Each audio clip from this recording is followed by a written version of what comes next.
हरिः ओम् श्रीगुरुभ्यो नमः।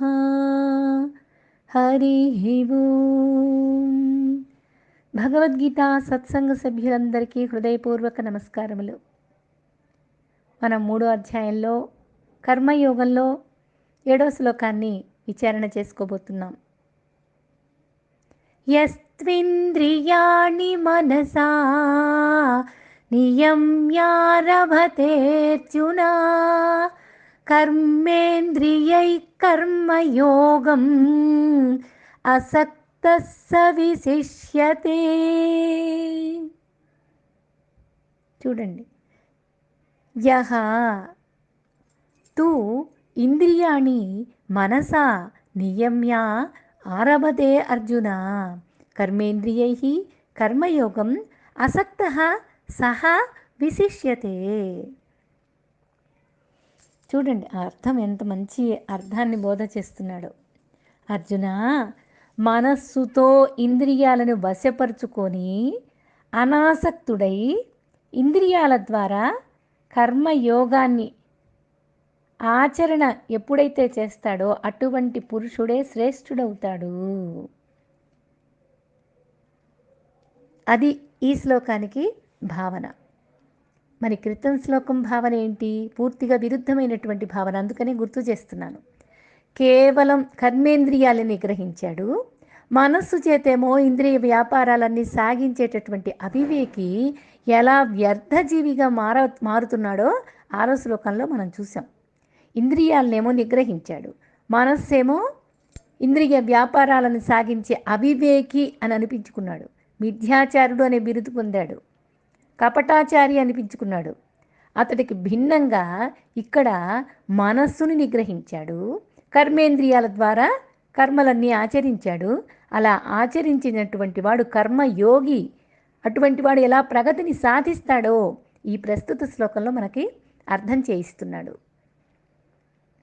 ఇప్పుడు మనస్సును నియమించుకోవటమా, ఇంద్రియాలను నియమించుకోవటమా? బాగా 2వ అధ్యాయంలో మనం సంపూర్ణంగా చెప్పుకున్నాము. ఇప్పుడు విషయంలోకి చెప్పుకొని వెళ్ళిపోతున్నాం, అంతే. అర్థం చేసుకోండి. కర్మేంద్రియాలని నిగ్రహించటమా, మనసును నిగ్రహించటమా అంటే కర్మేంద్రియాలు జడం అనేది చూసాం. మనస్సు ద్వారానే జరుగుతుంటాయి. మనస్సు దాన్ని ప్రేరేపించి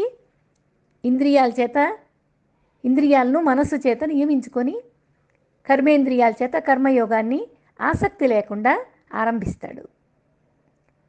అటువంటి వాడే ఈ ప్రస్తుత శ్లోకంలో చెప్తున్నటువంటి విధి విధానంగా అర్థం చేసుకోవాల్సినటువంటి విషయం. నాపై నాకు పట్టు లేకపోతే కర్మేంద్రియాల్ని బిగబట్టి విషయానుభవానికి దూరమయ్యి నేను సాధించేది ఏమీ ఉండదు. నా మనస్సు నా మాట వినాలి. మనస్సులో విషయాసక్తిని విడిచిపెట్టినటువంటి వాడు యోగి అవుతాడు. తనకు వశమైన మనస్సు ఇంద్రియాలను విషయాల్లో విడిచిపెట్టినా సరే నష్టమేముంది? ఎందుకంటే మనస్సు తన వశంలో ఉంది. ధర్మము అనేటటువంటి విషయం ఏంటి అనేది నాకు బాగా అర్థమైంది. ఉన్నది మొత్తం ఆత్మ అనే విషయం అర్థమైంది. కర్మ చేసే తీరాలి, విద్యుక్త ధర్మం నాది అనేది నాకు విషయం బోధపడింది. ఇప్పుడు నేను ఇంద్రియాల్ని బయటికి పంపించినంత మాత్రాన ఏమవుతుంది? కర్మ జరుగుతుంది, అంతే. ఎందుకంటే మనస్సు ఎలా ఉంది అనేది నా చెప్పు చేతుల్లో పెట్టుకున్నాను, నా పరిధిలో ఉంచుకున్నాను. అటువంటి వాడే పురుషార్థ ప్రాప్తికి అర్హుడవుతాడు, లేకపోతే బంధంలోనే పడిపోతాడు. ఇంద్రియాలను కర్మయోగి మనస్సు చేత నియమించుకుంటాడు, తన వశంలో ఉంచుకుంటాడు. మనస్సు ఇంద్రియాలను ఎలా నియమిస్తుంది అంటే మనస్సులో వివేకం అనేటటువంటి బుద్ధి ఉంది కదా, వివేక బుద్ధి. దాని ద్వారా అంతరేంద్రియ నిగ్రహంతో కర్మయోగి కర్మలను ఆరంభించి ఆచరిస్తాడు.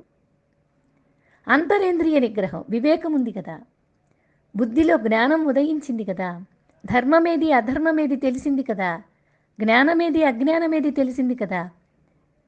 నిత్యమేది అనిత్యమేది బాగా అర్థమైంది కదా.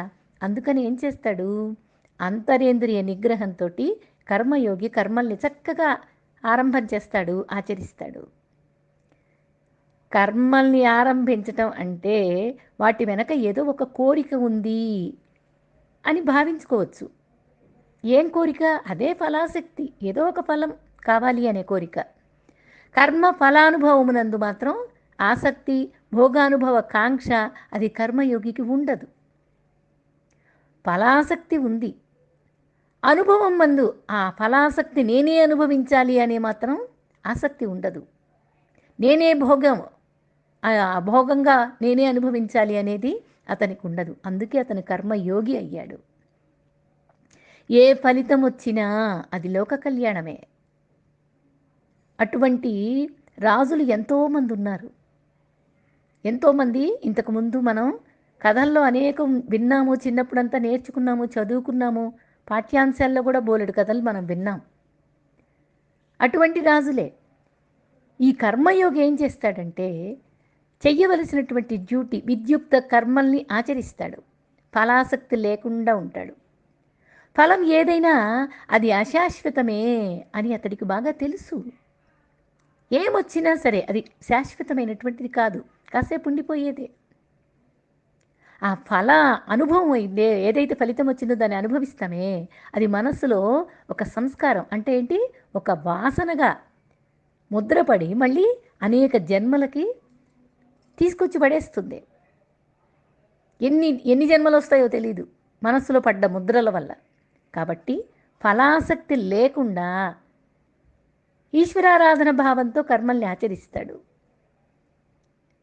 ఒకవేళ కర్మ ఫలాసక్తి ఉంది అని అంటే అది లోక కళ్యాణం కోసం నియమిస్తాడు. ఫలానా ఫలం కావాలి అని కోరుకోడు, తనే అనుభవించాలి అని అనుకోడు. ఏదొస్తే దాన్ని లోక కళ్యాణం కోసం నియమించుకుంటాడు. ఫలాసక్తి ఉందా లేదా అనేది మనస్సులో ముందు అంతఃకరణలోకి తొంగి చూసుకుంటాడు. ఇది దైవానుగ్రహంగా వచ్చింది, ప్రసాద బుద్ధి అనేది పెట్టుకుంటాడు. చిత్తశుద్ధితో దాన్ని అనుభవిస్తాడు. ఆ ఈశ్వరారాధన భావంతో కర్మల్ని ఆచరిస్తాడు. చిత్తశుద్ధిని అంటే మనసు చిత్తమంతా శుద్ధి అయిపోతుంది.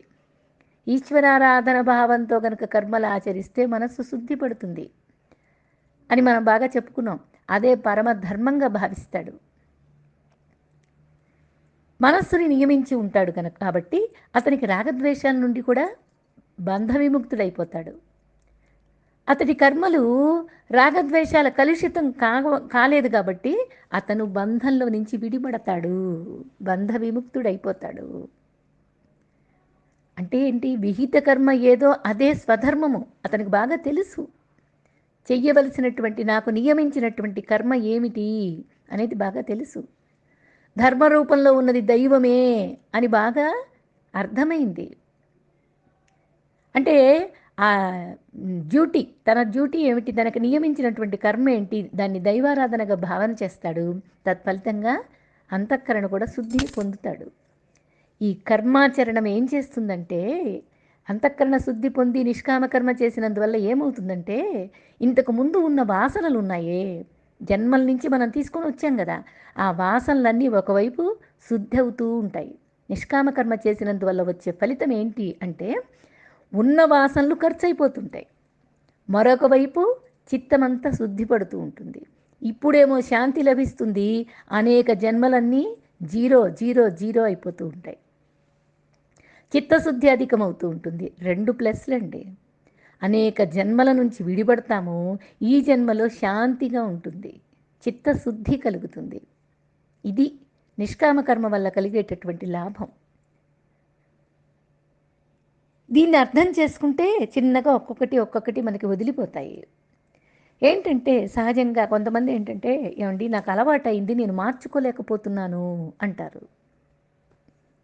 నాకు విషయాల పట్ల ఆసక్తి ఏమీ లేదు, ఈ ఫలాకాంక్షతోటి కర్మల్ని ఆరంభించటం లేదు. ఎప్పుడైతే ఈ రెండింటిని వదిలిపెట్టడం జరిగిందో అలాంటి పావనాత్ముడు ఏమవుతాడు అంటే జ్ఞాననిష్ఠా మార్గానికి అర్హుడవుతాడు.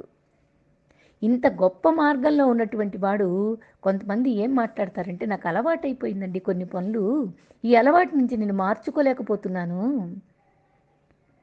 నాకేం పెద్ద ఆసక్తిని కాదు, విషయాల పట్ల ఆసక్తిని కాదు, కానీ అలవాటుగా మారిపోయినయి అని మాట్లాడతాడు.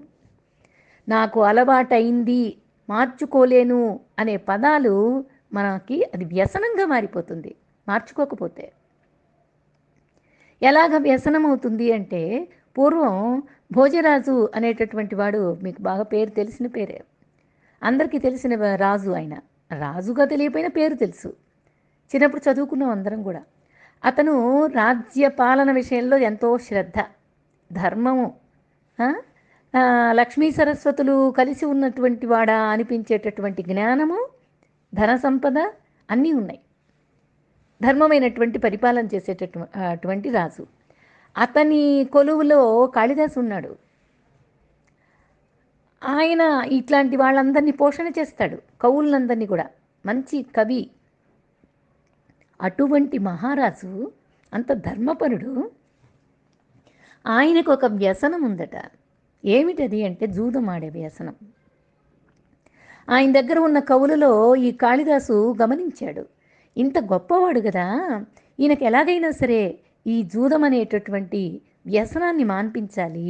చెప్పాడు, చాలాసార్లు చెప్పాడు, రాజా ఇది మీకు మంచి శోభనివ్వట్లేదు, మీరు మార్చుకోవాలి అంటే నాకు అలవాటైపోయింది, నేనేం చెయ్యలేను, ఇది ఆడకపోతే నేను ఉండలేను, అందుకని ఇది నాకు వ్యసనమైపోయింది అని చెప్పి కొట్టిపడేశాడు ఆయన మాటని. రోజు ఆడతాడు, ఆడటానికి బయటికి వెళ్తాడు, ఎవరినో పిలిపించుకోవటం కాదు, ఈయనే వేరే జూదశాలకు వెళ్ళి అక్కడ కూర్చుని ఆడేవాడు. అందుకని చెప్పేసి మాన్పించాలని కాళిదాస్ అనుకున్నాడు. ఇంత గొప్ప వ్యక్తికి ఈ వ్యసనం మాత్రం ఎందుకు ఉండాలి అని. సరే, ఈ రాజు ప్రతిరోజు మధ్యాహ్నం భోజనం తర్వాత 3 గంటలప్పుడు రథంలో వెళ్తాడు జూదశాలకి, అక్కడికి వెళ్ళి ఆడతాడు. అప్పుడు ఈ కాళిదాసు అనేవాడు ఈ సన్యాసి వేషం వేసుకున్నాడు. కాళిదాసు సన్యాసి వేషం వేసుకొని ఆయన వెళ్ళే మార్గంలో రోడ్డు మీద మాంసం కొట్టు ఒకటి ఉంది, ఆ షాపు దగ్గర నిలబడి కొంటున్నట్లుగా నటించాడు. అది సన్యాసి వేషంతో ఉన్నాడు. అప్పుడు రాజు రథంలో వెళ్తూ చూశాడు. చూసి రథం దిగి, ఏమయ్యా సన్యాసివి కదా, మాంసం కొంటావు నీకు న్యాయం అనిపిస్తుందా, తప్పుగా అనిపించటం లేదా, నీ ధర్మమా ఇది, నీకు ధర్మమైన కార్యం కాదు కదా అని చెప్పేసి హెచ్చరించాడు. అప్పుడు అన్నాడు, ఎందుకు కొంటున్నావు ఇది అని అంటే, నేను ఎందుకు కొంటున్నానో తెలుసా, ఆయన మారువేషంలో ఉన్నాడు, ఈయన మారువేషంలో ఉన్నాడండి. జూదశాలకు వెళ్తూ రాజు మారువేషంలో ఉన్నాడు. కాళిదాసు ఈయన మార్చాలనే ఉద్దేశంతో ఈయన సన్యాసి వేషంలో ఉన్నాడు. అందుకని ఇద్దరి మాటలు చూడండి. ఎందుకు కొంటున్నానో నీకు తెలుసా, నేను కళ్ళు తాగేటప్పుడు నంజుకోవటానికి పక్కన నాకు ఉండాలి ఇది అని చెప్పాడు కాళిదాసు. అప్పుడు భోజరాజు అడిగాడు, ఏంటి నీకు కళ్ళు అలవాటు కూడా ఉందా అని అడిగాడు. అప్పుడు కాళిదాసు చెప్పాడు, ఈ కళ్ళు అనేది ప్రతిరోజు తాగను, ప్రతి నిమిషం తాగను, వేశ్యల దగ్గరకు ఎప్పుడైతే వెళ్తానో అప్పుడు కాస్త తాగుతూ ఉంటాను అని చెప్పాడు. అప్పుడు భోజరాజు ఆశ్చర్యపోయి, ఏంటి నువ్వు సన్యాసివి వేశ్యల దగ్గరికి వెళ్తావా, మరి ఆ వేశ్యలను ఎలా పోషిస్తావు నువ్వు అని అడిగాడు. అప్పుడు ఈయన చెప్పాడు, కాళిదాసు చెప్పాడు, వేశ్యల్ని పోషించటానికి ధనం ఎలా వస్తుందని అడుగుతున్నావా నువ్వు, ఆ ధనము జూదవాడి సంపాదిస్తాను అన్నాడు. అది వినగానే రాజుకి దిమ్మ తిరిగిపోయింది. ఏమిటి, నువ్వు సన్యాసి వేషంలో ఉండి జూదం ఆడతావా, వేశ్యల దగ్గరికి వెళ్తావా, కళ్ళు తాగుతావా, మాంసం తింటావా, అమ్మో ఇట్లాంటి సన్యాసి నా దేశంలో ఉన్నాడా అని ఏం మాట్లాడకుండా రథంలో కూర్చుని ఆ రథసారథిని వెనక్కి తీసుకెళ్ళమన్నాడు. ఒక్క నిమిషం సిగ్గుపడ్డాడు. తల దించి వెనక్కి వెళ్ళి ఇంకెప్పుడు ఆలోచన చెయ్యకూడదు, జూదమాడే ఆలోచన. ఎందుకంటే నేను అతన్ని దండించాలంటే ముందు నేను మానేయాలి. నేను మానేస్తే అతనికి న్యాయం చెప్పేటటువంటి స్థితిలో నేను ఉంటాను.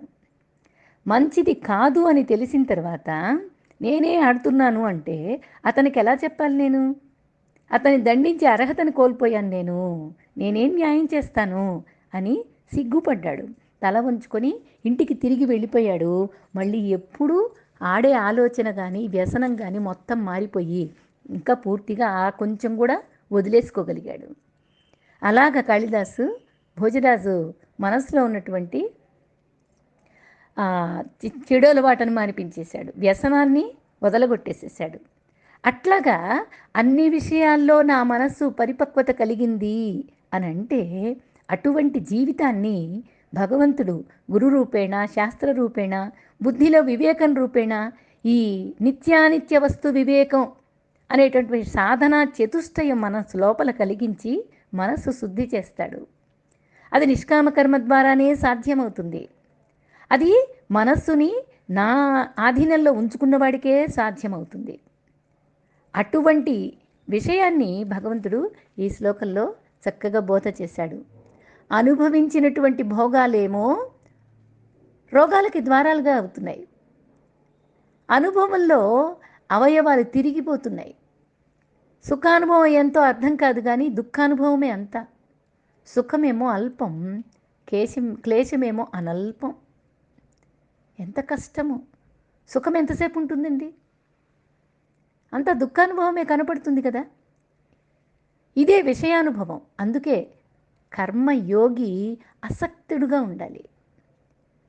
ఆసక్తి లేకుండా కర్మ చెయ్యగలగాలి. చూడండి, సహజంగా పని అందరూ ఒకటే చేస్తారు, కానీ తీసుకునేటటువంటి భావన ఎలాగుంటుంది? ఇప్పుడు ఆహారం లేకపోతే మనిషి జీవించలేడు.